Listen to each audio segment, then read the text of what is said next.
नमस्कार दोस्तों, स्वागत है आप सभी का आज के बहुत महत्वपूर्ण एक कार्यक्रम में। और जहां पर मैं आपकी एक अन्य समस्या का समाधान लेकर पहुंच रहा हूं। डेफिनेटली आज की क्लास से आपको बहुत ही ज़बरदस्त फायदा होगा। जो आपका एक बहुत प्रतीक्षित एक क्वेश्चन है उसका मैं सॉल्यूशन जो है वो आपके सामने लेकर आ रहा हूं। कैसे हैं सभी ओजांकियंस? Are you ready? आज के सेशन के लिए आप लोग तैयार हैं? जैसा कि आपको बोर्ड पे दिखाई पड़ गया होगा, how to write best answer, एक अच्छा उत्तर कैसे लिखा जाता है, ये बहुत इंपॉर्टेंट है।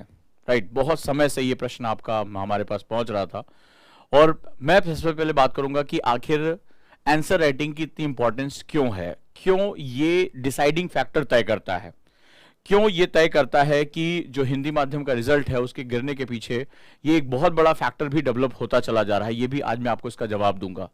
कैसे हमें 6 चरणों में अपना आंसर डेवलप करना चाहिए। क्या पहले 2 तरीके होते हैं जो हर स्टूडेंट के लिए बहुत ही ज्यादा जरूरी होते हैं, जिसके बिना वो आंसर राइटिंग नहीं कर सकता। आंसर राइटिंग का साइंटिफिक पर्पस क्या होता है, इसके बारे में मैं आपसे आज लगातार बात करता रहूंगा। तो कैसे हैं सभी ओजांकियंस, कैसे हैं मेरे दोस्त, और क्या हम तैयार हैं आज के सेशन के लिए? अगर तैयार हैं तो मुझे बताते जाइए और बहुत ही वैज्ञानिक तरीके से मैं आपको इसके सॉल्यूशन देता जाऊंगा। रेडी? अगर आप लोग रेडी हैं तो फिर हम लोग शुरू करें आज का सेशन। चलिए, इस क्लास का पर्पस क्या है पहले ये समझिए। मैंने कल मॉक टेस्ट दिया था एक अपने बच्चों के लिए, सभी स्टूडेंट के लिए। आप सभी जानते हैं कॉन्सेप्टर बैच में, और वहां पर जो मैंने उनसे बात की थी तो उनमें बहुत से लोगों में एक अजीब सी घबराहट दिखाई पड़ी। ये प्रश्न मेरे पास लगातार आ रहा था कि सर हम कैसे अपनी प्रिपरेशन कर सकते हैं। अब हम आ जाते हैं how to write best answer. आज मैं इस सवाल का जवाब आपके सामने रखने का प्रयास करूंगा। क्लियर है? How to write best answer. तो राइट आंसर एंड बेस्ट, यहां 3 चीजें जो हैं वो बड़ी इंपॉर्टेंट हैं।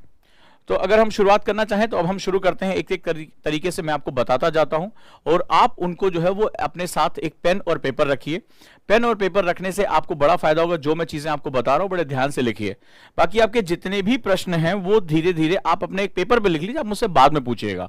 पहले आज जो हम टॉपिक कर रहे हैं, पहले हम इसका सबसे पहले इसकी इंपॉर्टेंस समझते हैं कि मैं इसको फोकस क्यों कर रहा हूं। चाहे अभी आप बिगिनर हो, मेरे साथ अभी आप कॉन्सेप्टर में जुटे, या 9 तारीख से मेरे साथ कॉन्सेप्टर के बैच में अभी आप ऐड होना चाहते हैं तो भी, अगर आप 2021 में देने जा रहे हैं तो भी, 2022 में देंगे तो भी, आप सभी के लिए ये सबसे मैंडेटरी पार्ट होता है। इसकी आप इंपॉर्टेंस को आप समझिए और वो मैं अभी आपको प्रूव करते हुए बताता चला जाऊंगा। चलिए, हम सबसे पहले इसके महत्व यानी इसके इंपॉर्टेंस को समझते हैं कि इसका महत्व क्या है। ध्यान रखिएगा, जो आपका मेंस होता है वो 1750 नंबर का सेगमेंट होता है। हमें पता है कि यूपीएससी में हमारे 3 चरण हैं, प्री, इसके बाद मेंस और इसके बाद इंटरव्यू। राइट, इसके बाद इंटरव्यू। अब जो प्री होता है ये क्वालिफाइंग नेचर का होता है। ये एक तरह से जिसे कहते हैं कि इसके मार्क्स जोड़े नहीं जाते फाइनल सेगमेंट में, ये क्वालिफाइंग होता है। और क्वालिफाइंग में इसमें एक जो है वो सेगमेंट्स आते हैं, कट ऑफ होता है और उसको क्रॉस करने के बाद आप मुख्य परीक्षा में जाते हैं। मेंस जो होता है वो 1750 मार्क्स का होता है, जिसमें जीएस ऑप्शनल, उसके बाद जो है इंग्लिश कंपलसरी, उसके बाद रीजनल लैंग्वेज, इससे इन सब के पेपर आपको लगातार देते रहना पड़ेगा। लेकिन ये जो एग्जाम होता है, ये जो पैटर्न होता है वो सबसे इंपॉर्टेंट चरण होता है। क्या होता है? ये सबसे महत्वपूर्ण चरण होता है, क्योंकि इसमें जो मार्क्स पाए जाते हैं वो बेसिक पिलर, सक्सेस पिलर का कार्य करते हैं। क्लियर है? इसके मार्क्स आपके जोड़े नहीं जाएंगे, ये सिर्फ क्वालिफाई करेगा, यानी गंभीर स्टूडेंट को अगले चरण में भेजने का काम करता है। वो यहां पर सबसे महत्वपूर्ण होता है। जो यहां पर स्टूडेंट पहुंचते हैं वो सभी हाईली कॉम्पिटेटिव होते हैं और वो प्री को क्वालिफाई कर चुके होते हैं, यानी इनका इंटेलेक्चुअल ट्रेट लगभग एक जैसा होता है। ये सिलेबस को लगभग उसी हिसाब से पूरा कर चुके होते हैं। अंतर क्या होता है? यानी यहां पर जो है वो एक एक मार्क्स की जो लड़ाई होती है वो कई गुना ज्यादा बढ़ जाती है। अब यहां पर जो है जो लगभग 12,000 से 14,000 स्टूडेंट पहुंचते हैं according to the number of seats. इनमें जो सबसे महत्वपूर्ण काम होता है वो होता है कि आप जो जानते हैं इंफॉर्मेशन, यहां पर ऑब्जेक्टिव होता है, टिक लगाना होता है, आपको बबल भरने होते हैं उसी के अकॉर्डिंग, ठीक है, और आप वहां पर जो है क्वालिफाई कर जाते हैं। बट यहां पर जो आप जानते हैं यानी नॉलेज के साथ साथ, याद रखिएगा बड़ी इंपॉर्टेंट बात है ये, नॉलेज के साथ साथ जो है वो एक्सप्रेशन, और किस तरह का एक्सप्रेशन? राइटिंग एक्सप्रेशन बहुत इंपॉर्टेंट होता है।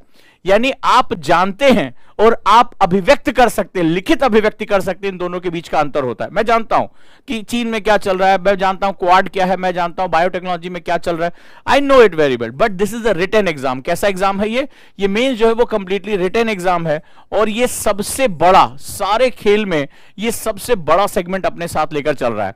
तो ऐसी कंडीशन में जो ये एक्सप्रेशन होता है ये बड़ा इंपॉर्टेंट होता है। लेकिन एक प्रॉब्लम और भी है, एक्सप्रेशन राइटिंग में करना कौन सी बड़ी बात है, कोई भी कर सकता है, बट सवाल है कि इसमें दो तरह की बाउंडेशन होती है। मेरी बात को समझेंगे तभी आप इसकी गंभीरता समझ पाएंगे कि यूपीएससी एस्पिरेंट्स के लिए ये स्किल सीखना सबसे महत्वपूर्ण क्यों है, ये जानना आपके लिए बहुत ही ज्यादा आवश्यक है। क्लियर है? चलिए, तो यहां पर क्या होता है, दो तरह के बाउंडेशन होते हैं। एक तो यहां पर वर्ड बाउंडेशन होता है, यानी शब्द सीमा होती है, आपको किसी भी बात को एक खास शब्द सीमा के अंतर्गत ही लिखना होता है। और दूसरा इसमें बाउंडेशन होती है टाइम बाउंडेशन, यानी आपके पास बहुत सीमित समय होता है, 6 से 7 मिनट के अंदर आपको एक क्वेश्चन को पढ़ना, उसकी पूरी रूपरेखा को अपने दिमाग में बना लेना, उसको शब्दों में लिख देना, उसको कंक्लूजन के साथ क्लोज कर देना, ये इसकी सबसे बड़ी चुनौती होती है। राइट, ये दो बेसिक चुनौतियां हमारे सामने यूपीएससी में आती हैं, जिसमें पिछले कुछ समय से एक नई चुनौती, एक न्यू चैलेंज जो है वो ऐड ऑन हो गया है। जानते हो वो चैलेंज क्या है? आज के समय में जो प्रश्नों की प्रवृत्ति है, यानी नेचर ऑफ द क्वेश्चन है, वो इंटरडिसिप्लिनरी, यानी वो क्या आपसे बात करता है, वो बहुआयामी, मल्टी डायमेंशन अप्रोच की बात करता है। ये यूनिवर्सिटी के क्वेश्चन से अलग होता है, और इसमें एक प्रश्न में कई प्रश्न छुपे होते हैं, जिनके जवाब देते समय हमें विभिन्न तर्कों के साथ अपनी बात को कहना पड़ता है। यानी मल्टी डिसिप्लिनरी जो इफेक्ट्स होते हैं वो यहां पर क्रिएट होते हैं। 3 तरह के चैनल हमारे सामने आ गए। एक तो मुझे एक्सप्रेशन राइटिंग में करना है, दूसरा एक तो वर्ड्स यानी समय सीमा इसमें निश्चित है, आपकी जो है वो शब्द सीमा निश्चित है, और सबसे बड़ी बात है मुझे इस कम समय में, कम शब्द में मुझे बहुआयामी यानी मल्टी डायमेंशन वे में राइटिंग करनी है। इसको हम लोग राइटिंग में बोलते हैं यूपीएससी की भाषा में गागर में सागर। गागर में सागर यानी कम शब्दों में आपको अपनी इंटेलेक्चुअलिटी पूरी उड़ेल देनी है। सिर्फ अगर ये ऐसे कहा जाता है ना, जैसे आप लोग आम भाषा में कहते हैं कि सर ये रिटन एग्जामिनेशन है, अरे रिटन है तो कोई बात नहीं, यूनिवर्सिटी में 600 700 800 शब्द का लिखना है, 1200 शब्दों का लिखना है, कहानियां बनाते चले जा रहे हैं, वो यहां काम नहीं आता, वो सारी विधाएं यहां पर फेल हो जाती हैं। तो आपको सबसे पहले ये 3 इसमें डिफिकल्टीज हैं, एक तो वर्ड बाउंडेशन, टाइम बाउंडेशन, और सबसे बड़ी बात है इसको बहुआयामी तरीके से लिखना है, यानी गागर में सागर तरीके से लिखना है। ये कोई भी स्किल एक दिन में क्रिएट नहीं हो पाती। कई बार हिंदी माध्यम के बच्चे मुझसे पूछते हैं कि सर हिंदी माध्यम का सिलेक्शन क्यों नहीं हो रहा है। अगर आप ध्यान से देखोगे तो प्री में पेपर हिंदी और इंग्लिश में दोनों में आता, बहुत ज्यादा अंतर नहीं आता, लेकिन वही बच्चा जब मेंस में पहुंचता है तो इंटरव्यू के लिए जो उसकी कॉल आती है, जैसे इसी बार जो रिजल्ट आया है, आप देखेंगे कि बहुत बड़ी मात्रा में हिंदी माध्यम के बच्चे नहीं है, क्योंकि उनकी जो राइटिंग प्रैक्टिस है उनको शुरुआत से कराई ही नहीं जाती है, और उनका जो मैथड है राइटिंग का वो बिल्कुल अलग है। आप अभी भी हिंदी विश्वविद्यालयों में चले जाएं तो वहां पर बी कॉपी भर देने का मतलब होता है पासिंग मार्क की गारंटी। आप बड़े बड़े शब्द लिखते हैं, बड़ी बड़ी प्रसंग व्याख्याएं बहुत बड़ी बड़ी जो है वो लेकर चलते हैं, और यूपीएससी में जस्ट इसका उल्टा है। यूपीएससी में आपसे मल्टी डायमेंशनल अप्रोच मांगता है, कहता है कि इतनी ही जगह में आपको आंसर लिखकर किनारे हो जाना है, टू द पॉइंट आपको आंसर लिखना है। तो वो सारा उनको जो अभी तक प्रशिक्षण मिला हो, जो ग्रेजुएशन में पढ़कर आए, उससे बिल्कुल उल्टा ही यहां सिद्धांत काम कर रहा होता है। इसी वजह से क्या होता है कि जब वो रिजल्ट आता है तो वो बच्चे वो क्वालिफाई नहीं कर पाते हैं। इसमें इसका बहुत बड़ा योगदान होता है। इसके बाद हमारा तीसरा सेगमेंट होता है जिसको हम लोग इंटरव्यू यानी कि साक्षात्कार कहते हैं। 275 मार्क्स, ये बेसिकली जो मार्क्स होते हैं ये नॉलेज को एक्सप्रेस करने का ही तरीका होता है। अगर आप राइटिंग में बहुत अच्छे हैं तो आप बहुत संभावना है कि आप बोल भी उसको उतने अच्छे तरीके से एक्सप्रेस कर लेंगे। ये वेरिएबल्स होते हैं इसमें, लेकिन जो सबसे महत्वपूर्ण सेगमेंट होता है वो ये मार्क्स होते हैं। जिसका इस मार्क्स पे पकड़ है उसके लिए यूपीएससी को क्वालिफाई करने की संभावनाएं कई गुना बढ़ जाती है। तो डेफिनेटली स्ट्रेटेजिकली जो आंसर राइटिंग होता है उसका इंपॉर्टेंट समझना आपके लिए बहुत ही ज्यादा इंपॉर्टेंट है। क्लियर है? चलिए आगे हम लोग बढ़ते हैं। अब सवाल है कि मुझे अपनी आंसर राइटिंग की शुरुआत कैसे करनी चाहिए। मैंने क्या लिखा, how to start answer writing. Answer writing, उत्तर लेखन की शुरुआत कैसे करनी चाहिए। तो आंसर राइटिंग की शुरुआत कैसे करनी चाहिए बड़ा इंपॉर्टेंट है। तो मैंने कहा उत्तर लेखन, आंसर राइटिंग। मेरा मानना है कि जब हम आंसर राइटिंग शब्द का इस्तेमाल करें और हम एक अच्छा समय के साथ हम एक अच्छी स्किल डेवलप करना चाहते हैं। याद रखिएगा, आंसर राइटिंग एक स्किल है। क्या है ये? स्किल है। स्किल एक दिन में कभी नहीं आती है। आप ये सोच रहे हैं कि आप 250 या 200 वर्ड में आपने कुछ लिख दिया और इसके बाद आपको लिखने की आवश्यकता नहीं है। तो स्किल में प्रशिक्षण, स्किल कैसे हासिल किया जाता है? स्किल सबसे पहले प्रशिक्षण, यानी लगातार इस पे आपकी ट्रेनिंग होनी चाहिए, और प्रशिक्षण के साथ साथ लगातार इसमें क्या होता है, आप लगातार अभ्यास, यानी इसको क्या कहते हैं, प्रैक्टिस करते रहते हैं। तो प्रशिक्षण यानी ट्रेनिंग एंड प्रैक्टिस को मिलाकर स्किल का जन्म होता है, याद रखिएगा। यानी आंसर राइटिंग में लिखते जाइए मेरे साथ, ये बहुत ही महत्वपूर्ण क्लास है। ये आपकी सारी चीजों को एक अलाइन कर सकता है, या हर चीज का लॉजिक आपको जो है इसमें पता होना चाहिए। ठीक है, अब यहां पे आप देखते जाइए, तो यहां पर आपको क्या करना है, दो चीजें, यानी आपका ट्रेनिंग एंड आपकी प्रैक्टिस, ये दोनों बहुत जरूरी है। प्रैक्टिस का मतलब होता है किसी भी चीज को बार बार करना, इसी को प्रैक्टिस बोला जाता है, अभ्यास कहा जाता है। ठीक है, और बिना अभ्यास के आपको यह चीज प्राप्त नहीं होती है। जब आप सही ट्रेनिंग लेते हैं, सही टीचर के साथ इसको सीखते हैं, सही तरीके से सीखते हो, लगातार उसकी प्रैक्टिस करते हैं। ऐसा नहीं कि टीचर ने सिखा दिया, बोला अच्छा कोई बात नहीं, अब अगले साल आंसर राइटिंग करेंगे, उसी दिन पहुंचेंगे, बहुत अच्छी आंसर राइटिंग हो जाएगी, ऐसा काम नहीं होगा। लगातार अपने शेड्यूल में आंसर राइटिंग के लिए जगह देना शुरू करें, और जब आप प्रैक्टिस करेंगे तो आपकी एक आंसर राइटिंग स्किल जनरेट हो जाएगी। अब मैं आता हूं अपने बिगिनर स्टूडेंट के लिए। अगर आप बिगिनर हैं और अभी से आप एक अच्छी आंसर राइटिंग प्रैक्टिस को जनरेट करना चाहते हैं, तो चलिए हम लोग बात करते हैं। सबसे पहले आंसर राइटिंग शब्द से आंसर हटा दो, क्योंकि ये बोझ पैदा करता है। कई बच्चों ने कहा सर अभी हम बिगिनर, हम क्या लिखें? मेरा मानना है कि आंसर राइटिंग अगर आपको अच्छी लेकर आनी है तो सबसे पहले आपको राइटिंग यानी लेखन कला का विकास करना पड़ेगा, और इसको हम लोग बोलते हैं मोटर एक्टिविटी। क्या बोलते हैं? Motor activity. आपका दिमाग जैसा सोच रहा है और आपका हाथ उसी हिसाब से आपको मॉनिटर कर रहा है, या उसी हिसाब से वो कार्य कर रहा है, इन दोनों के बीच में सिंक्रोनाइजेशन कई बार नहीं होता है। इसमें कारण क्या आता है? मोटर एक्टिविटी का मतलब होता है ब्रेन और मसल्स, यानी कि जो आपकी हाथ की मसल्स है, हैंड मसल्स, इन दोनों का सिंक्रोनाइज हो जाना मोटर एक्टिविटी कहलाता है। यानी आपका ब्रेन किस तरह से थॉट को प्रोसेस कर रहा है, ये क्या कर रहा है, ये थॉट को प्रोसेस कर रहा है, ये विचारों को क्रम में ले आने का कार्य करता है, और आपका हाथ उसी स्पीड से उसको कागज पर लिखना शुरू कर देता है। समस्या क्या होती है कि जो अनट्रेन्ड दिमाग है, जिसको स्किल नहीं इसके बारे में पता है, वो क्या काम करता है, वो ब्रेन उसका विचारों का भंडार होता है। कहां से शुरू करूं, क्या पहले लिखूं, पहले इसका पॉजिटिव लिखूं या पहले मैं इसका परिचय दूं? नहीं नहीं, कोई कोट से भी शुरू कर सकता हूं, नहीं नहीं शायद मैं इसमें कुछ टैक्स भी डाल सकता हूं, किसी का कथन भी डाल सकता हूं, क्या करूं समझ में नहीं आ रहा है। क्यों? क्योंकि आपका माइंड प्रोसेस नहीं है। या दो चार लाइन लिखने के बाद फिर अब इसके बाद क्या होना चाहिए, अच्छा ये फिर थोड़ा सा लिखते, अच्छा ये वाला पॉइंट तो मेरे छूट गया, इसको भी इसमें डालना है। ये आपके साथ होता है या नहीं होता है? ये लगातार आपके साथ भी ये दिक्कत हो सकती है। क्यों? क्योंकि आपका ब्रेन ट्रेन नहीं है, आपका प्रशिक्षित विचार ब्रेन नहीं है, और आपके विचारों का क्रम अभी भी जो है वो हवा में है। क्योंकि ब्रेन के अंदर विचार अमूर्त होते हैं और जो आप राइटिंग करते हो वो मूर्त होता है। यानी टैंजिबल और इंटैंजिबल को आपको सिंक्रोनाइज करना है। सिंपल सी बात है, विचार को देख नहीं सकते, वो इंटैंजिबल है, अमूर्त है वो, लेकिन जो आप राइटिंग करते हो उसको आप देख सकते हो, पढ़ सकते हो, वो मूर्त है। तो ये अमूर्त और मूर्त के बीच का क्या है, ये बेसिक सिंक्रोनाइजेशन है, टैंजिबल और इंटैंजिबल का ये सिंक्रोनाइजेशन है। ये एक बड़ा इंपॉर्टेंट टास्क होता है। इसको ऐसे समझो कि ये हार्डवेयर और सॉफ्टवेयर को मैच कराना होता है। ठीक है, सॉफ्टवेयर बहुत अच्छा बना है, लेकिन अगर आपका हार्डवेयर उसके साथ प्रोसेस नहीं होगा, आप कभी भी एग्जीक्यूट नहीं कर पाओगे। तो आपको क्या करना पड़ेगा, हार्डवेयर और सॉफ्टवेयर को मिलाना पड़ेगा। सबसे पहला आपको यह काम सीखना है, तो इसके लिए मोटर एक्टिविटी हमें इन्वॉल्व करनी पड़ेगी।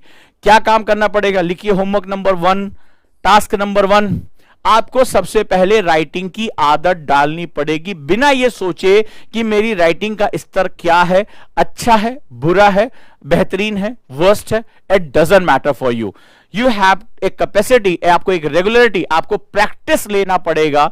सबसे पहले प्रैक्टिस शुरू करना पड़ेगा, और वो होगा राइटिंग की। और सबसे इंपॉर्टेंट होता है डायरी राइटिंग, यानी आप डायरी से अपनी बात को शुरू करें, और आप एक पर्सनल डायरी ले लें। लॉक हो तो और अच्छी बात है, कोई और ना पढ़ सके, और सिंपल प्रतिदिन के हिसाब से ओनली 2 पेजेस आप लिखना शुरू करें। कई बच्चों ने कहा सर क्या लिखें इसमें? कुछ नहीं, कोई पॉजिटिव नोट्स भी लिख सकते हो, जैसे आज मेरा दिन कैसा रहा। आज आपने दिन के लिए कोई ना कोई टास्क तो बनाया होगा कि मुझे सुबह 6 बजे उठना था, आज मुझे ये काम करने थे, मैंने ये डू लिस्ट बनाई थी, आज मेरे सामने ये घटना हुई, ये अच्छी घटना थी, ये बुरी घटना थी, बहुत सी घटनाएं आपके साथ चल रही होंगी। आप इनके विषय में लिखना प्रारंभ करिए। आप कहेंगे इसमें कौन सी बड़ी बात है? जब आप लिखेंगे तब आपको पता चलेगा कि ये बहुत ही डिफिकल्ट होता है। इस सॉफ्टवेयर को, इस ब्रेन के विचारों को, घुमड़ते घुमड़ते विचारों को न्यूरॉन्स के साथ जब आप हैंड गेस्चर के साथ डालेंगे तो आपको बहुत तकलीफ आएगी। ठीक है, आपको ये प्रैक्टिस रोज करनी। और भी इससे टफ टास्क बना दूं आपके लिए, बहुत फायदेमंद चीज बताता हूं। आप लेटर्स लिखना शुरू करिए, लेटर्स लिखना शुरू करिए। आपके माता और पिता, आपके भाई बहन, आपके गुरु, ये सभी आपके जीवन में एक बहुत महत्वपूर्ण भूमिका निभाते हैं।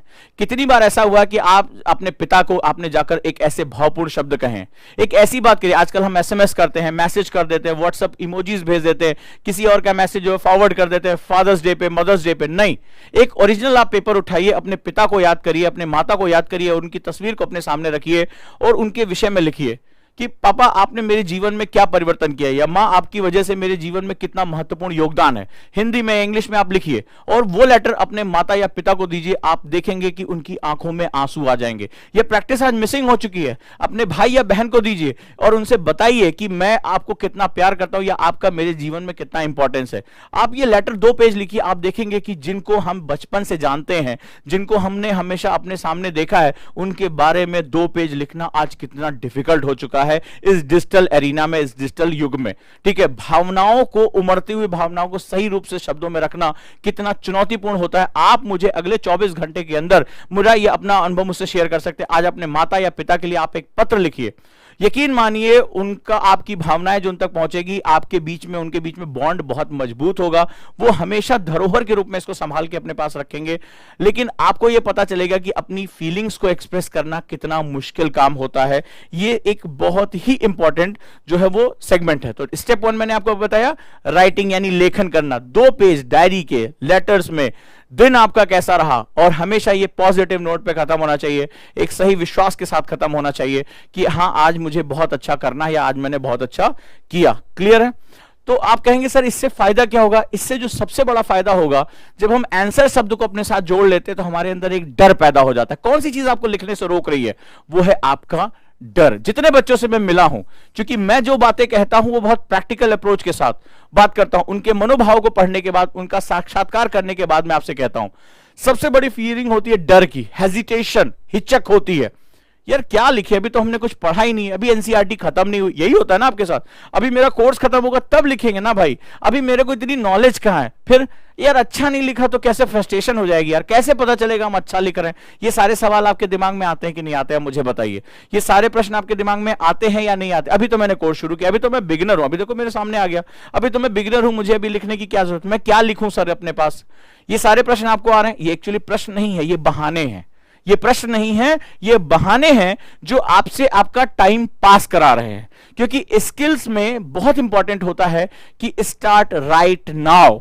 स्किल का पहला फंडा क्या होता है? स्टार्ट राइट नाउ, अभी से शुरुआत करिए। जैसे नाइकी का आपने स्लोगन देखा होगा, जस्ट डू इट, लिखा होता ना, जस्ट डू इट, कर जाओ, जो सोच रहे हो वो कर जाओ। यही स्किलिंग का पहला और सबसे इंपॉर्टेंट फंडा होता है। आप जो ये बातें कर रहे हैं, सर अभी मेरा एनसीईआरटी खत्म नहीं हुआ, अभी मेरा कोर्स खत्म नहीं हुआ है, पता नहीं मैं सही लिख रहा हूं कि नहीं लिख रहा हूं, ये बेसिकली हेजिटेशन और फियर है जो आपको आपकी स्किल को एक्वायर करने से रोक रहा है। तो क्यों ना इस डर को ही खत्म कर दें। डर आंसर राइटिंग से है ना, तो आंसर का वक्त खत्म कर दे कि भाई नहीं, उत्तर हम लिख ही नहीं रहे, हम तो सिर्फ लिख रहे हैं, हम तो सिर्फ लिख रहे हैं। मेरे आसपास कैसा पर्यावरण है, मैं बस लिख रहा हूं। ठीक है, ढलते हुए सूरज को देखकर मुझे कैसा, मैं सिर्फ लिख रहा हूं। ठीक है, उगते हुए सूरज, मैं आज सुबह जल्दी उठ गया, मुझे क्या फीलिंग हुई, मैं सिर्फ लिख रहा हूं। मैंने ऐसे कई पेजेस लिखे। मैं सुबह जल्दी उठा, वाह जिंदगी, शुरुआत कर दी, अरे कितना अच्छा लग रहा है, बहुत दिनों बाद सुबह का एक जो है वो एक माहौल देखा, कितनी शांति है, बस उठाया लिख दिया। और लिखते लिखते दिमाग इतना शांत हो गया। इसके बड़े फायदे हैं, एक तो आपको कभी भी मानसिक तनाव का सामना नहीं करना पड़ेगा, दूसरे आप इसमें बहुत ही अच्छे से अपना काम भी कर सकेंगे। राइट, तो स्टेप नंबर 1 हो गया। अब आ जाते हैं और भी जो है दूसरे स्टेप पे, स्टेप नंबर 2।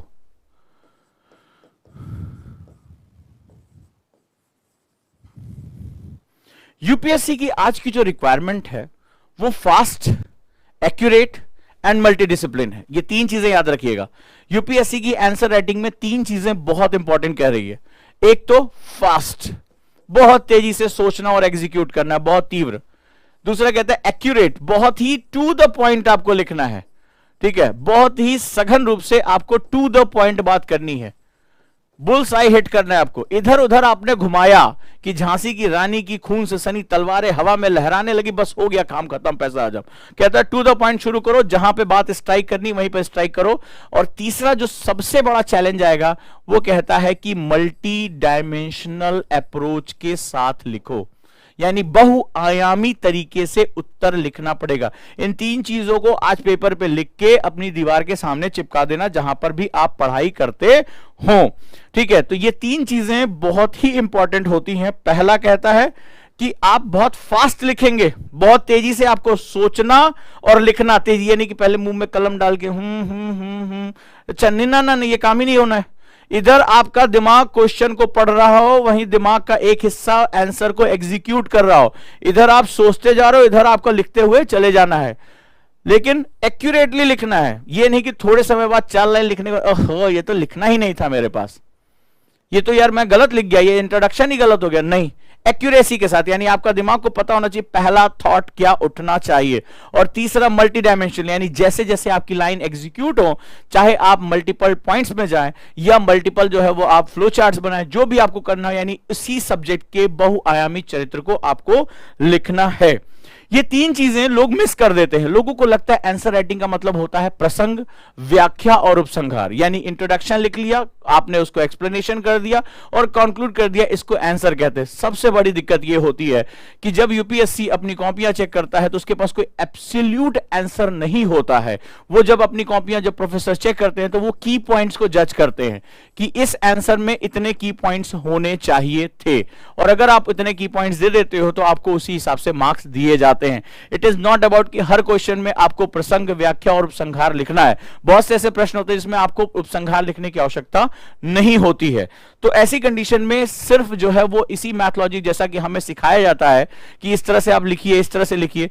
कई बार कुछ क्वेश्चंस में आपको पॉइंट्स लेकर, ठीक है, अभी जैसे जैब आए थे, जैब जाकिर जो आईपीएस है, उन्होंने जब आपको आंसर राइटिंग की क्लास बताई थी, तीनों क्लास, तो वहां पर एक बहुत महत्वपूर्ण बात बताई गई थी आपको, बहुत इंपॉर्टेंट थी आपके लिए। और वहां उन्होंने बताया था कि उन्होंने खुद अपने आंसर में एक बार जो फ्लो चार्ट में पूरे आंसर लिख दिए थे, लास्ट में जब टाइम कम बचा था, बीच में घेरा और उसके एरो बनाते उन्होंने आंसर लिख दिया था। बिल्कुल सही है, देखो वो रैंक में सेलेक्ट भी हुए। उसका कारण ये होता है कि आपको ये पता होना चाहिए कब मुझे किस तरह की डिलीवरी करनी है। क्लियर है? आइए अब हम बात करते हैं, और यहां पर अब हम समझते हैं ये तीनों चीजों को आप कैसे लेकर आएंगे। सीखना चाहते हो कि ये तीनों चीजें मेरे साथ कैसे आएंगी? सीखना चाहते हो तो ही सिखाऊंगा, नहीं तो फिर आगे आप जानते हैं कि प्रसंग, व्याख्या, उपसंहार आप भी कर रहे हैं, दुनिया कर रही है, करते रहिए, कोई टेंशन वाली बात नहीं है। अगर सीखना चाहते हो तो मुझे बताओ। यस?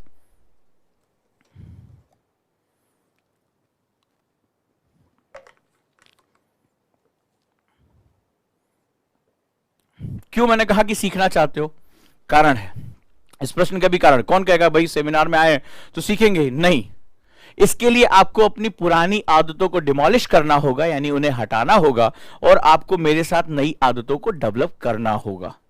मैं बहुत ही गैर परंपरागत तरीकों के साथ जो है वो आता हूं और उन तरीकों को बताता हूं जो प्रैक्टिकल अप्रोच के साथ आपके जुड़ सकती है। क्लियर है? तो अब मैं आपको बताता हूं, क्या आप तैयार हैं ये सीखने के लिए? क्योंकि मैं आपके पुराने तरीकों को तोड़ दूंगा। जैसे मैंने सिखाया तो कई बच्चे घबरा के पूछे, सर इस तरह आंसर लिख सकते हैं क्या एग्जाम में? इस तरह से आंसर लिख देंगे तो सर नंबर तो नहीं काट लेगा? क्या आप आज एग्जाम देने जा रहे हो? क्या मैं आपसे अगर क्वेश्चन पूछूं कि जब बेटा आप साइकिल पे पहली बार चढ़े थे तो मैंने आपसे पूछा था कि टूर डी फ्रांस में आप साइकिल चलाओगे, आप दुनिया की सबसे बड़ी साइकिल रेस में दौड़ोगे कि नहीं दौड़ोगे? उस समय तो ये क्वेश्चन आपके पापा ने नहीं पूछा था, आपके पापा ने कहा बेटा साइकिल चलाओ। तो स्किल सीखने के दौरान जब अभी हमने सीखने की शुरुआत नहीं की तब तक आप हाय दैया सर हमारे नंबर तो नहीं काट लेंगे, हाय दैया हमारे जो है जो नुकसान तो नहीं होगा। अभी जब वहां पहुंचेंगे तब बात की बात है। सवाल है कि आंसर राइटिंग के इन 3 चीजों को आप कैसे अपने साथ मिटिगेट करोगे, कैसे अपने साथ शामिल करोगे, ये बहुत ही इंपॉर्टेंट सेगमेंट होता है। इसीलिए आपको अपनी पुरानी पद्धतियों को छोड़ना पड़ेगा और जो मेथड्स मैं बता रहा हूं उसको उतने ही समय तक प्रैक्टिस करना पड़ेगा। जैसे मैंने आपको स्टेप 1 बताया कि आपको रेगुलर डायरी राइटिंग करनी होगी, या ये पत्र जो है लिखिए, वो जो आपके परिवार में है, वो जो आपके जीवन का बहुत अभिन्न हिस्सा है, जो आपके गुरु हैं, उनको पत्र लिखिए। आप देखेंगे कि आपका पहला स्टेप राइटिंग शुरू होती है। फीलिंग्स को लेकर आना बहुत इंपॉर्टेंट होता है। अब दूसरा स्टेप मैं बताने जा रहा हूं जो कि बड़ा इंपॉर्टेंट है। फॉर एग्जाम्पल जैसे मैं आपको एक क्वेश्चन लेता हूं, क्लियर है? फॉर एग्जाम्पल जैसे मैंने कल एक असाइनमेंट में क्वेश्चन दिया था, define regional approach in geography.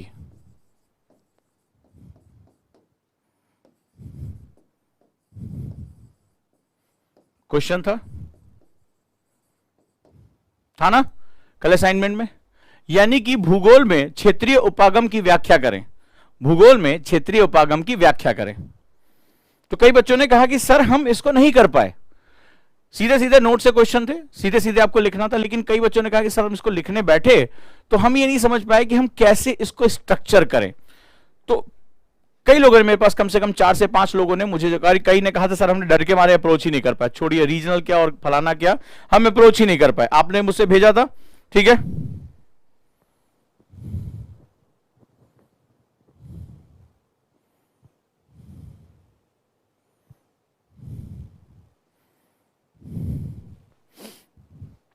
Done. तो अब define regional approach in geography. अब आपके दिमाग में क्या चल रहा है? मैं बिगिनर बच्चे का दिमाग पकड़ने की कोशिश करता हूं। उसने रीजनल में क्या पढ़ाया सर ने, अच्छा ये प्लानिंग, अच्छा ये करें, अच्छा रुको पहला वाला पॉइंट अच्छे से लिखें।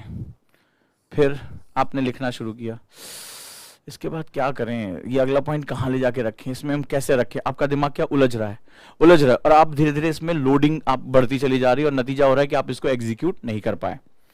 रीजन क्यों? क्योंकि आपका माइंड, अब मैं इसका पीछे वैज्ञानिक कारण देता हूं। इसी तरह आपने किया था ना, फिर आपने सोचा लाओ कुछ और 2-4 पॉइंट और लिख लें, फिर 2-4 पॉइंट और लिखेंगे। ऐसी तो कोशिश करते हो, यस या नो मुझे बताते रहना, ताकि मेरी बात पहुंच रही कि नहीं पहुंच रही है, क्या हुआ था और क्या होता है आपके साथ, ये मैं बताने की कोशिश लगातार कर रहा हूं।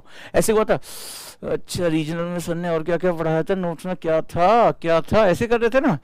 अच्छा उसमें बताए थे वो यार वो IAS ऑफिसर्स को उसमें प्लानिंग भी करनी पड़ती है, ये यार मेसो था कि माइक्रो था, कुछ ऐसे आपने किया, ऐसे किया था आपने। और नतीजा क्या हुआ फिर, अरे यार टाइम निकला जा रहा है, सर ने कहा था 1 घंटे में पूरा पेपर करना है। अच्छा छोड़ो, जो भी पॉइंट मिल रहा है उसको जल्दी लिखो। हाँ ये अच्छा होता है सर, ये अच्छा होता है, रीजनल बहुत जरूरी होता है, IAS ऑफिसर के लिए क्षेत्रीय भूगोल का बड़ा महत्व है। अंत में लीपा पोता और निकल गए। ये सबसे खतरनाक प्रवृत्ति होती है। एक्चुअली करना क्या चाहिए था, आप देखिए इसके पीछे मैं आपको लॉजिक देता हूं। हमारा जो ब्रेन का ये हमारा न्यूरॉन है, ठीक है, this is our neuron. Neuron की एक खास बात होती है, ठीक है, ध्यान से समझिएगा। ये न्यूरॉन्स, एक न्यूरॉन दूसरे न्यूरॉन से इस तरह से मल्टी डायमेंशनल, ये 3 डायमेंशनल होता है, बोर्ड के बाहर भी रहेगा, ठीक है, ये 3 डायमेंशनल कनेक्ट होता है, जो हमारी इंफॉर्मेशन को एक न्यूरॉन दूसरे न्यूरॉन के साथ कनेक्ट करने का प्रयास करता है। ये एक जो है वो एक दूसरे के साथ कनेक्ट होते हैं, एक न्यूरॉन दूसरे न्यूरॉन के साथ इस तरह से आगे जाकर कनेक्ट हो जाता है और ये पूरा एक बॉन्डेज बनाते हैं, ये बाहर अंदर ये सब तरह फैले हुए हैं। हमारे जो विचारों का क्रम होता है, ठीक है, जब हम मल्टी डायमेंशनल अप्रोच कहते हैं, तो आप जरा देखिए, जब हम हम कहते हैं ना कि ऐसे, आपने कभी भी इंटरनेट पे जाइए और देखिए, ओ यस मेरे को एक आइडिया आ गया, तो ऐसे कहते हैं ना बल्ब जल गया, आइडिया, यानी ये हमारे आइडिया का सेंट्रल पॉइंट है। और इसके बाद विचार क्या होते हैं, बाहर की तरफ भागते हैं। आप देखते हैं कि उसमें क्या होता है, विचार आपके सब तरफ फैलना शुरू होता है। अच्छा ये आइडिया हो गया, मुझे ये चीज ऐसे करनी है, तो लिंक बनते चले जाते हैं। तो जो आइडियाज होते हैं यानी सेंट्रल पॉइंट होता है, उसमें लिंक होना बहुत जरूरी होता है। अब जरा इस बात को समझिए कि जब हम आंसर की लिखने की शुरुआत करते हैं तो हमें सबसे पहले आइडियाज जनरेट करने होते हैं। हम एक आंसर में लिखते क्या है यह मुझे बताइए। एक आंसर में हम लिखते क्या है, हम जो भी हमारा उस पर विचार है, जो भी हमारा थॉट है, जो भी हमारा सेगमेंट्स है, उसको हम सिर्फ अरेंज ही तो करते हैं। और क्या होता है, हम यही तो करते हैं। आप मुझे बताइए, जब आप कोई उत्तर लिखते हैं, आपसे किसी भी बारे में, चीन के बारे में पूछा गया, क्वाड के बारे में पूछा गया, रीजनल ज्योग्राफी के बारे में पूछा गया, आप जो आपके दिमाग के विचार होते हैं उसको आप अरेंज ही तो करते हैं क्रमिक रूप से। आप उसको जो है वो क्या करते हैं, चाहे पैराग्राफ में, पॉइंट्स में, फ्लो चार्ट में, किसी भी रूप में आप सिर्फ अरेंज ही तो करते हैं। हाँ या ना मुझे बताइए, यही करते हैं ना, अरेंज ही करके रख देते हैं, वही आपका आंसर होता है। तो प्रोसेस में जो सबसे इंपॉर्टेंट चीज है वो तो आपको बताई ही नहीं गई है। और वो प्रोसेस क्या होता है, वो प्रोसेस होता है आइडियाज को जनरेट करना। किसी भी टॉपिक पे, किसी भी टॉपिक के विचार यानी आइडियाज यानी थॉट्स को जनरेट करना। जनरेट हो गया तो मैं उसको चाहे प्रसंग, व्याख्या, उपसंहार में लिखूं, मैं उसको पॉइंट्स में लिखूं, मैं उसका तुलनात्मक चार्ट एक्स और वाई बना दूं, जो मन में आए मैं करूंगा, मेरी मर्जी। मैं क्यों इसी तरह का आंसर लिखूं, मैं इस तरह का भी आंसर लिख सकता हूं। कंपैरिजन चार्ट्स बहुत इंपॉर्टेंट होते हैं, कई बार मैं पॉइंट्स में भी लिख सकता हूं, कई बार मैं फ्लो चार्ट में भी लिख सकता हूं, मेरा मन। लेकिन लिखूं क्या भाई, लिखने के लिए तो मुझे क्या चाहिए, आइडिया और विचार चाहिए। ये वो पॉइंट है जो मैक्सिमम स्टूडेंट से मिसिंग होता है। उनको लगता है कि विचार का मतलब हो गया कि जब तक मास्टर साहब हमारा कोर्स पूरा नहीं करा देंगे तब तक हमारे अंदर विचार नहीं आएंगे। यही सबसे गलत विचार तो यही है हमारा।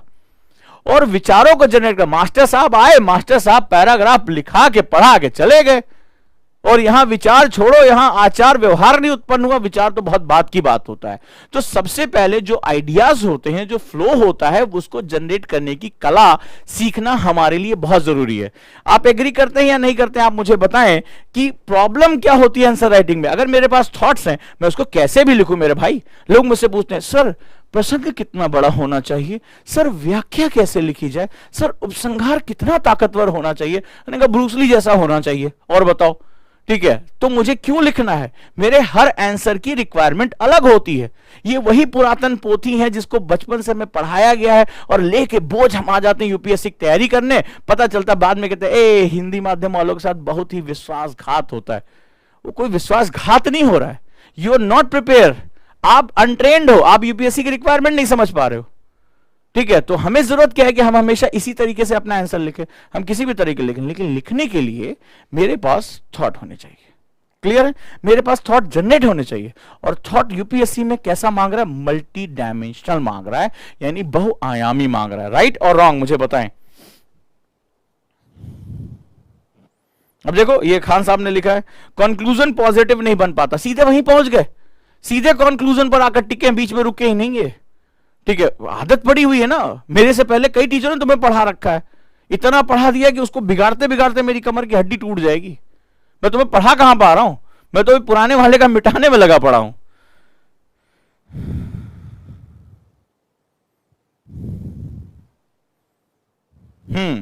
अब एक ने लिखा main problem multi dimension, thoughts generate करने की नहीं है। थॉट्स तो तुम गाल पे हाथ रखो, तुम्हें भी देखो कितने थॉट्स तुम्हारे जनरेट होते हैं। सोचो किसी के बारे में, देखो धाए धाए थॉट्स आएंगे ऊपर से नीचे तक।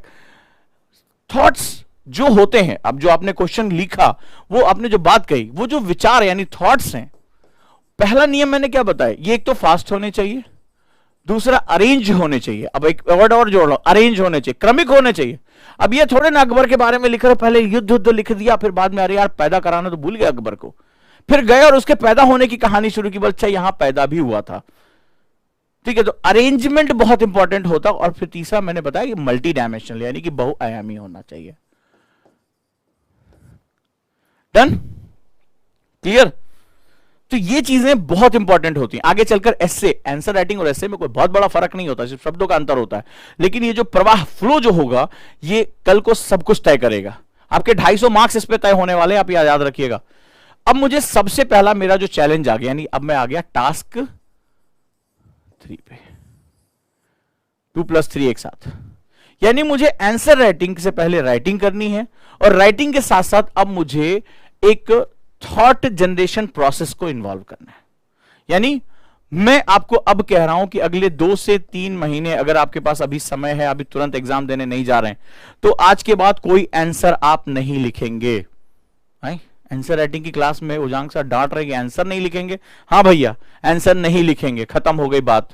ठीक है, अगर आपको मेरे साथ चलना है तो क्लियर, तो अब आप आंसर नहीं लिखेंगे। अब आप क्या करेंगे, आप अपने 2 से 3 महीने सिर्फ और सिर्फ अपने थॉट्स को जनरेट करना, उसको अरेंज करना, उसकी फ्लो को निर्धारित करने का काम करेंगे, बिना यह बात सोचे कि एग्जामिनरवा हमारा आंसर देख के कितना विस्मित हो जाएगा, कितना चकित हो जाएगा। इसके बारे में आपको भी विचार नहीं करना है।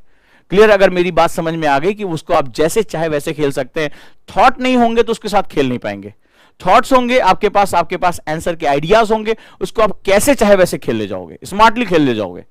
ठीक है, तो सबसे बड़ी बात है कि आपको सबसे पहले यहां पर अब 2 से 3 महीने तक कोई भी आंसर राइटिंग नहीं करनी है। आपको फ्लो जनरेशन यानी कि आइडिया जनरेशन प्रोसेस में इन्वॉल्व होना है, इस तरह से कि आपके जीवन का यह हिस्सा बन जाए। क्लियर है? यस या नो मुझे बताएं, यस या नो। यानी आपके जो गुरुओं ने सिखाया मैं सब कुछ बिगाड़ रहा हूं। ठीक? यस। शिक्षा ने कहा थॉट मैपिंग करेंगे, बाद की बात है, हम थॉट वर्ड बाद में मैप करेंगे, अभी उतनी जल्दी नंबर नहीं आया। डन? चलिए, तो अब कैसे करेंगे? आज के बाद आप पेपर को हॉरिजेंटल रखेंगे। ठीक है, यानी कॉपी को अब पलट देंगे। पूरा सिद्धांत ही बिगाड़ रहा हूं तुम्हारे, तो कॉपी ऐसे रखने की आदत होगी ना, कॉपी को ऐसे रख लो और उसके सेंट्रल पॉइंट पर, सेंट्रल में पेंसिल से, नॉट पेन, पेंसिल से सेंट्रल आइडिया लिखना शुरू करो, कुछ भी हो। यह आप से, जैसे अभी हमने क्या पढ़ा, डिफाइन रीजनल ज्योग्राफी। मेरी क्लास में सब अलाउ है, क्योंकि मुझे पता है कि मेरे स्टूडेंट के पास मल्टी डायमेंशनल थॉट्स है, तो वो कैसे भी मार देगा छक्का, उसका छक्का ही जाना है। ठीक है, तो ये आपको आज से क्या करना है, तो आपको सेंट्रल आइडिया रखना है। ये मेरे साथ प्रैक्टिस करके चलना है आपको, 2 से 3 महीना मिनिमम आपको प्रैक्टिस यहां करनी है। अब रीजनल ज्योग्राफी, सबसे पहले रीजनल ज्योग्राफी की डिफिनीशन क्या होगी, क्षेत्रीय भूगोल किसे कहते हैं? भाई प्रश्न पूछ रहा है तो उसको डिफाइन तो करोगे। डिफाइन का मतलब कह रहा परिभाषित करो। तो पहले रीजनल ज्योग्राफी होती क्या है, फिर इसके टाइप क्या होंगे, ये माइक्रो ज्योग्राफी है, जिन बच्चों को पढ़ा है उनको अच्छी तरह से पता होगा। फिर इसके यूजेस क्या हैं, इसकी उपयोगिता क्या है, इसकी रीजनल प्लानिंग में उपयोगिता है। मुझे सेंटेंस नहीं लिखने, मुझे विचार पैदा करने हैं। ठीक है, मुझे प्रश्न पूछते जाना है, व्हाट, वेयर, वाई। पहले क्लास में बताया था ना आपको 7 जो है वो इन चीजों की जरूरत पड़ेगी। तो भाई ये रीजनल प्लानिंग के लिए बड़ा इंपॉर्टेंट है। फिर अगला क्वेश्चन, रीजनल प्लानिंग क्या होती है?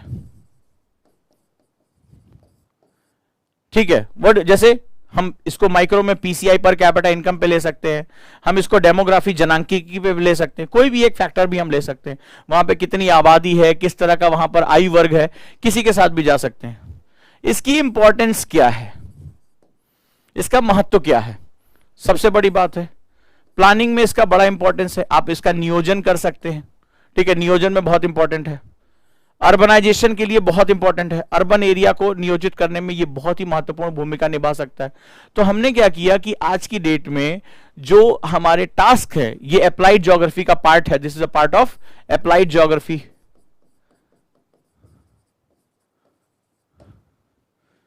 अब आपने क्या देखा कि एक सिंपल सा पॉइंट, थोड़ी देर पहले पॉइंट्स नहीं निकल कर आ रहे थे, लेकिन मैंने बिना लंबे लंबे सेंटेंस का इस्तेमाल किए सिर्फ जो टू द पॉइंट मेरा की पॉइंट है उसको मैंने पकड़ा। यानी इसमें मुझे क्या करना पड़ता, कुंजी वाक्य या कीवर्ड्स मुझे पकड़ने होते हैं। मैं प्रश्न पूछता गया, खुद से बोलने की आदत, बड़बड़ाने की आदत लेकर आओ। प्रश्न पूछते क्या है, कैसे काम कर रहा है, क्यों है, तो आपको यह प्रोसेस एक पेपर पर लेकर आना पड़ेगा। और एक कॉपी मेरे लिए अलग बना लीजिए, व्हाइट कॉपी होनी चाहिए, लाइन वाली नहीं होनी चाहिए। और जो भी आपके सामने प्रश्न आ रहे हैं उसके जितने पॉसिबल हो पेंसिल के साथ वो सेंट्रल आइडियाज जनरेट करने की कोशिश शुरू करिए। ठीक है, ये क्या होगा, आपके जो पुरानी पद्धतियां हैं, हमारा दिमाग इस तरह सोचता ही नहीं है, स्ट्रक्चर ही इस तरह सोचने का नहीं है, तो क्यों उसको जबरदस्ती सोचवा रहे हो भाई। ठीक है, इस चक्कर में स्ट्रगल तुम्हारा और बढ़ता चला जा रहा है। ठीक है, अपने दिमाग से लड़ाई लड़ रहे हो, बाहर वाले लड़ने के लिए कम पड़ गए क्या जो अपने दिमाग से लड़ाई में और भी लग गए हो? कम, वो फूफा चाचा ताऊ मौसा ये सब कहां चले गए भाई? उनसे लड़ो ना पहले, उनसे तो वो बेचारे बैठे हैं तुमसे लड़ने के लिए, तो अपने दिमाग से काहे लड़ना? तो सबसे महत्वपूर्ण है कि आप अपना जो थॉट प्रोसेस है उसको हाई करके रखिए। ठीक है, तो आप पहले इसको आदत में लेकर आइए। किसी भी छोटे छोटे टॉपिक्स उठा लिए, टफ टॉपिक मत उठाइए, कोई भी छोटा टॉपिक, कोई भी सेगमेंट। मैंने एक नाम ले लिया गांधी। अब गांधी के बारे में कुछ तो जानते होंगे, उठा लेते हैं सिंपल सा, मैं एग्जांपल दे रहा हूं। गांधी राष्ट्रपिता कहा गया इनको, अगर याद हो तो लिख लो किसने कहा था। इसके बाद भारत को इन्होंने जन आंदोलन दिया। आंदोलन का चरित्र कैसा था? अहिंसक था, नॉन वायलेंस की बात कर रहे थे। ठीक है, गांधी क्या राजनीति में भी थे? जी हां, राजनीति से लेकर समाज, इन सभी के साथ रहे। गांधी के प्रमुख आंदोलन थे कौन कौन से? असहयोग हो गया, क्विट इंडिया मूवमेंट हो गया, दांडी मार्च हो गया, तमाम तरह की चीजें उनके द्वारा चलाए जाने वाले मूवमेंट्स कौन कौन थे। ठीक है, गांधी के बारे में, गांधी की हत्या किसने की, फलाना ठिकाना, जो भी तुम्हें समझ में आ रहा है वो लिखो। इसका मतलब होता है जो आइडियाज जो इंटेंजिबल होते हैं ना, बहुत ही मुश्किल होता है पकड़ना, क्या विचार आ रहे हैं, क्या विचार आ रहे हैं, कहां भाग रहा है। लेकिन जब आप इनको जो मैप करना शुरू कर देते हो, इनको पेपर पे लेकर आते हो, तो आपको एक एक विचार निकल के आना शुरू होते हैं। तो कैसे सिंपल सिंपल टॉपिक आप उठा लो। ठीक है, तो आपको जब वो सिंपल सिंपल टॉपिक उठाओगे तो धीरे धीरे ये हैबिट में आता चला जाएगा। फॉर एग्जाम्पल एक ले लेते हैं, पेपर और पेन है आपके पास? हाँ ना जवाब दो। पेपर और पेन है? इस समय है? इस समय है?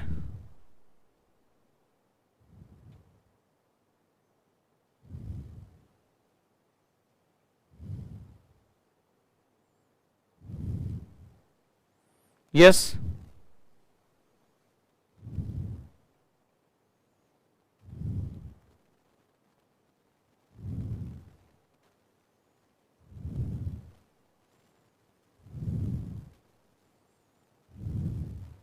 है?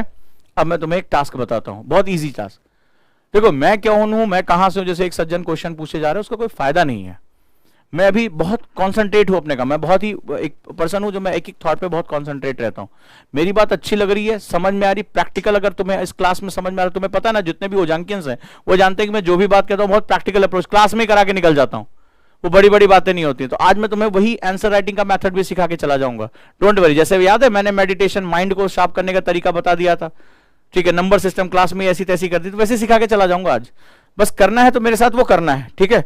बाकी कौन मेरा इंट्रोडक्शन ले रहा है, क्या ले रहा है, मेरी किताब आएगी उसमें सब पढ़ लेना, कौन कौन हूं मैं और कहां से आया हूं। अब चलिए, अब मैं महत्वपूर्ण तरीके से आपको प्रैक्टिस कराता हूं। रेडी? Ready class? रेडी? चलिए, अब मैं एक छोटा सा टॉपिक देता हूं, हैप्पीनेस।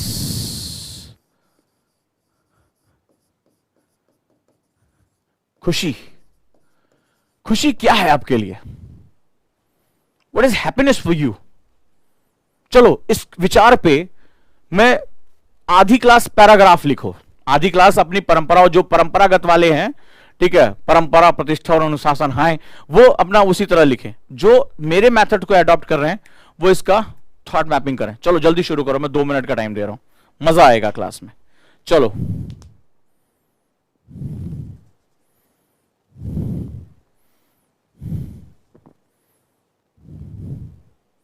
रेडी? 2 क्लास के ग्रुप, एक वो परंपरा प्रतिष्ठा अनुशासन वाले, वो प्रसंग व्याख्या लिखें, और एक इस सेंट्रल थॉट को उठाएं और उनके लिए वो सोचें वो खुशी क्या है उनके लिए। कितने पॉइंट्स आप इस पे जनरेट कर सकते हैं, क्योंकि मल्टी डायमेंशनल अप्रोच क्रिएट करना सबसे चैलेंजिंग पार्ट है तुम्हारे इस आंसर राइटिंग प्रैक्टिस में।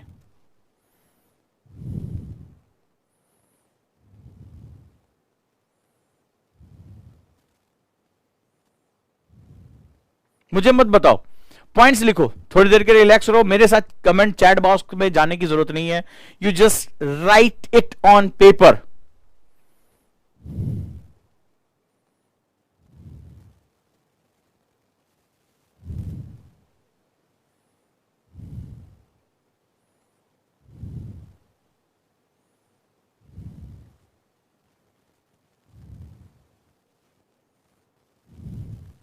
ये जितने अभी भी कमेंट कर रहे हैं वो इसका मतलब है उनका हाथ चल नहीं रहा है, और दिमाग तो खैर ऊपर वाले की दुआ से चलना भी नहीं है उनका, ठीक है। तो कोई बड़ा मुश्किल उनके साथ होने जा रहा है। अब क्या करेंगे, पुरानी जंग लगी चीजें हैं, धीरे धीरे सही होंगी। मत लिखो कुछ, सिंपली अपने पेपर पे लिखते जाओ। अभी हम उसको देखेंगे कि मैं आपके साथ कैसे जा सकता हूं।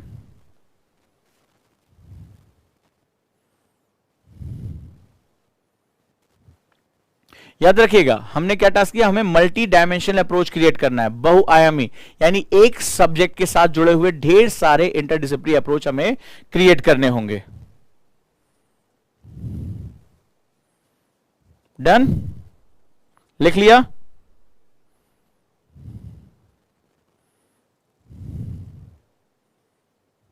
चलिए, फॉर एग्जाम्पल अगर मैं एक सिंपल सा फंडा यूज करता हूं, फॉर मी फैमिली मेरे लिए खुशी है, परिवार के साथ रहना एक बहुत खुशी की बात होती है। फैमिली में भी अगर मैं गया तो मैंने कहा मुझे पेरेंट्स के साथ या मेरे ग्रैंड पेरेंट्स के साथ या किसी के साथ भी मुझे यहां पर बहुत खुशी मिलती है, मैं उनके साथ एक फीलिंग डील कर पाता हूं। मेरा करियर मुझे बहुत खुशी देता है। अब इस करियर में मान लो मेरे लिए टीचिंग करियर हो सकता है, आपके लिए आईएएस बनना हो सकता है, तो ये आपकी खुशी है। मुझे बुक्स पढ़ना बहुत पसंद है, मुझे बुक्स खुशी दे रही है। देखो मैं उसमें कोई सेंटेंस नहीं लिख रहा हूं, मैं सिर्फ अपने थॉट्स को जो मेरे दिमाग में है मैं उसको अरेंज करने की कोशिश कर रहा हूं। अब तुम देखना कितने कम टाइम में मैं कितने थॉट्स यहां जनरेट कर लेता हूं। मुझे बुक्स, अब बुक्स में भी मुझे किस टाइप की, मान लो मुझे स्पिरिचुअल बुक्स पढ़ना बहुत पसंद है, आपको हो सकता है मोटिवेशन बुक्स पढ़ना पसंद हो, किसी को रोमांटिक बुक्स पढ़ना पसंद हो सकता है, तमाम तरह की। मुझे मेरे फ्रेंड्स के साथ बहुत खुशी मिलती है, ठीक है। तो फ्रेंड्स के साथ कोई कहता है मैं फिल्म देखने जाता हूं, कोई कहता है स्पोर्ट्स एक्टिविटी में मुझे बहुत खुशी मिलती है, एक्स वाई जेड जैसा भी है।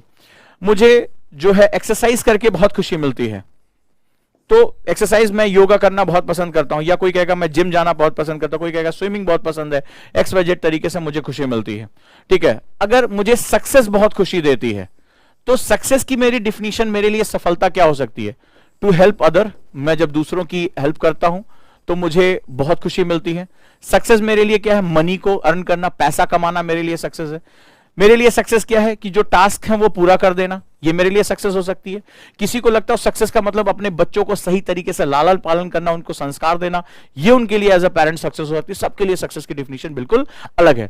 आप इसमें पूरा दिमाग लगाते जाएंगे, आपको लगेगा, अब जैसे किसी ने कहा कि नहीं मेडिटेशन मेरे लिए सबसे ज्यादा हैप्पीनेस लेकर आता है, मेडिटेशन मैं करूं, ठीक है। तो अब इसमें आप देख रहे हैं कि आपके डायमेंशंस क्रिएट होते। कितने लोगों ने इतने डायमेंशन क्रिएट किए, मुझे बताएं, कितने लोगों ने इतने डायमेंशन क्रिएट किए? आपके सामने 2 मिनट के अंदर ये डायमेंशंस क्रिएट हुए हैं।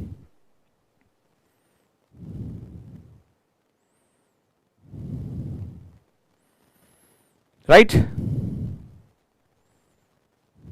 अब जैसे लिखा पेंटिंग करने से, you can write hobby, point लिख सकते हो। किसी ने कहा हॉबी, तो हॉबी मुझे बहुत खुशी देती है, डिफिनीशन एंडलेस हो सकती है आपकी। यस,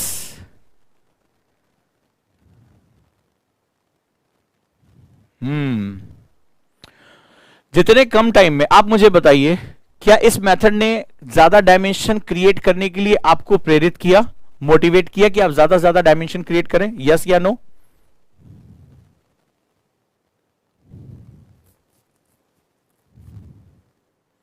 किसी ने 8 पॉइंट, किसी ने 12 पॉइंट, किसी ने 13 पॉइंट, कोई केवल 2 से 3 पॉइंट लिख पाया। मजा आया?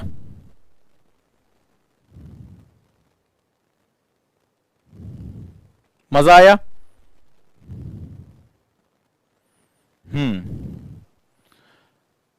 आप सिंपल मेथड के कंपैरिजन में आप इसमें ज्यादा पॉइंट्स क्रिएट कर पाए। तो अब आपको क्या करना होगा, आपको अब डेली प्रैक्टिस में किसी भी आंसर को उठाइए, किसी भी थॉट को उठाइए और उसके मल्टी डायमेंशनल अप्रोच को क्रिएट कर लीजिए। क्लियर है? किसी ने लिखा 13 पॉइंट हमने जो है क्रिएट किए, एक बच्चे ने लिखा 19 पॉइंट क्रिएट किए, बहुत अच्छा है।